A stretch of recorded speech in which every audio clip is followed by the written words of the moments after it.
தூத்துக்குடி பொதுக்கூட்டத்தில் ஒரு பிரிவு சமுதாயத்தினரை அவதூறு செய்ததாக கூறி தேமுதிக தலைவர் விஜயகாந்திற்கு எதிராக சென்னையில் ஆர்ப்பாட்டம் நடந்தது.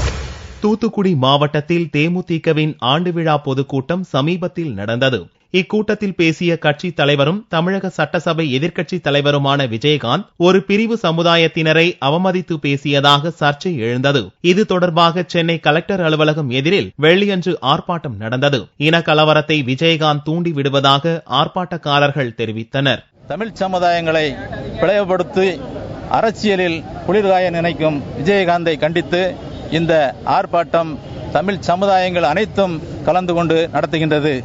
விஜயகாந்த் அரசியலில் குளிர்காய நினைத்து தமிழ் சமுதாயங்களை தூண்டிவிடுவதை வன்மையாக கண்டிக்கின்றோம். ஒரு இனக்கலவரத்திற்கு அடிகோலி பாய்சன் ஊத்தி கொல்லும் அளவிற்கு இவருடைய பேச்சு அங்க தென் மாவட்டங்களில் தூண்டுதலாக இருக்கின்றது. தேசிய பாதுகாப்பு சட்டத்தில் விஜயகாந்தை கைது செய்ய வேண்டும் என்றும் போராட்டம் நடத்தியவர்கள் வலியுறுத்தினர்.